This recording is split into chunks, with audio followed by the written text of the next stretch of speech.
Tout de suite, on parle stratégie d'investissement sur les marchés financiers, comment procéder, comment s'y retrouver dans ces marchés qui continuent d'aller vers de plus hauts historiques. Je parle du marché américain, mais même sur les places européennes, dividendes réinvestis, on est à des plus hauts historiques. Contexte toujours très favorable où les valorisations sont donc très élevées. On voit tout cela avec Aymar de Léotoin qui est avec nous. Bonjour. Bonjour.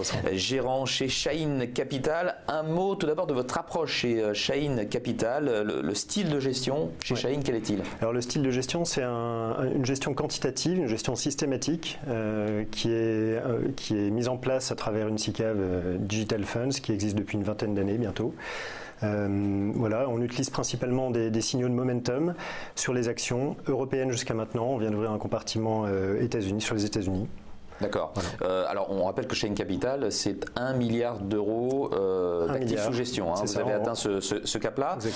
Et donc, la gestion quantitative momentum, ça s'appuie sur des modèles, des algorithmes. Comment ça fonctionne? Exactement. Donc, ce sont des modèles qui ont été mis en place par Jacques Chahine, qui avait créé la SICAV à l'époque, et qui sont des signaux de dynamique, qui montrent la dynamique de certains titres. Et donc, la stratégie, le modèle qui est utilisé par la stratégie, a pour vocation de capturer justement ces tendances, les titres qui sont sur une bonne dynamique, dans l'espoir que ça se continue et que la performance soit au rendez-vous et continue à nous surprendre. Vous allez nous citer des exemples de valeurs justement qui ressortent de ce modèle. Bon, il y a la composante humaine quand même dans votre gestion. C'est pas juste géré par des algorithmes. Alors, ce ne sont pas des robots qui passent les ordres.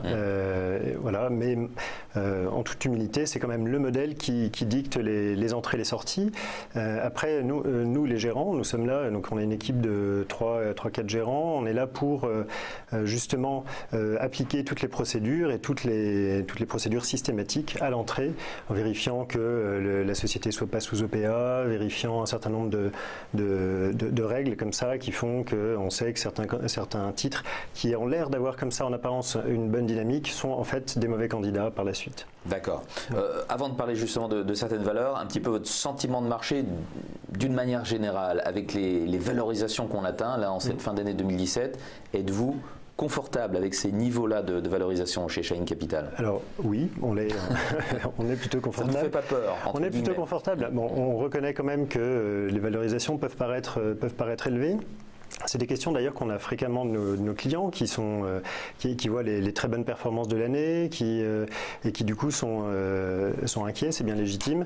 Maintenant, ils se demandent si ça peut durer tout simplement. Oui, exactement, c'est ça. Est-ce qu'on doit arrêter, est-ce qu'on continue ou est-ce qu'on entre, est-ce que c'est le bon moment aussi pour entrer? On a ce genre de questions et justement la question revient souvent à la valorisation. Donc nous on a étudié ça, on est équipé pour ça, on a développé un certain nombre d'outils là-dessus. Et on regarde, ce qu'on voit, c'est que les valorisations, en tout cas pour nos portefeuilles, pour nos stratégies, peuvent paraître éventuellement un peu élevées, mais derrière, on vise le modèle, surtout en ce moment, sélectionne des valeurs vraiment orientées sur la croissance, des valeurs technologiques principalement. Enfin, du moins, c'est ce qui s'est passé sur l'année. Et donc, on est sur des profils qui sont sans arrêt, les prévisions de bénéfices sont sans arrêt revues à la hausse. Donc, non, pour le moment, on n'a pas encore de surchauffe, on ne voit pas encore de surchauffe, on ne voit pas encore de bulle. Alors, sans pour autant aller jusqu'aux bénéfices attendus des entreprises, c'est fondamental bien entendu pour savoir si on doit continuer d'acheter, mais cette réforme fiscale américaine, on a l'impression qu'on l'a achetée je ne sais combien de fois. Qu'est-ce qu'il y aura après? Voilà, admettons que ça y est, Donald Trump signe la nouvelle loi fiscale là, avant Noël.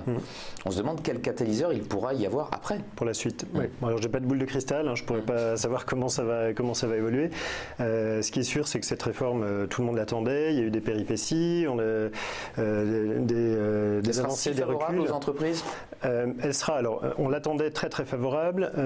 Avec Jacques Chahine, dès le début, on avait dans des lettres stratégiques mis en valeur le fait que ce serait jamais 10% comme annoncé par Trump au début, mais ce serait plutôt de l'ordre de, je ne sais plus, il avait annoncé 15%, ce serait plutôt de l'ordre de 20%. Nous, on avait retenu 20% dans nos valorisations et c'est apparemment ce vers quoi on se dirige. On disait 21%, 22%, ils étaient en train de négocier encore. Voilà, donc après ça, qu'est-ce qu'il y aura? Il y a, bon, sur les États-Unis, je ne saurais pas vous dire. Mais en tout cas, déjà, ça va donner une bonne bouffée d'oxygène.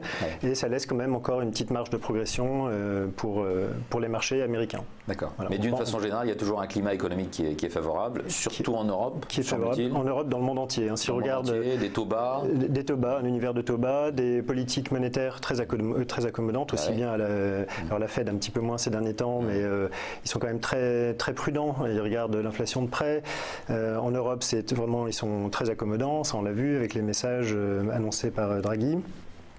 Et dans le reste du monde, c'est un petit peu pareil. On a un environnement qui est quand même très porteur, hein. Un environnement, une croissance un peu partout dans le monde. Les pays émergents aussi en profitent. On a si on regarde de façon plus microéconomique, enfin, ce qui concerne les entreprises américaines comme européennes, la croissance est là, les prévisions de croissance sont là.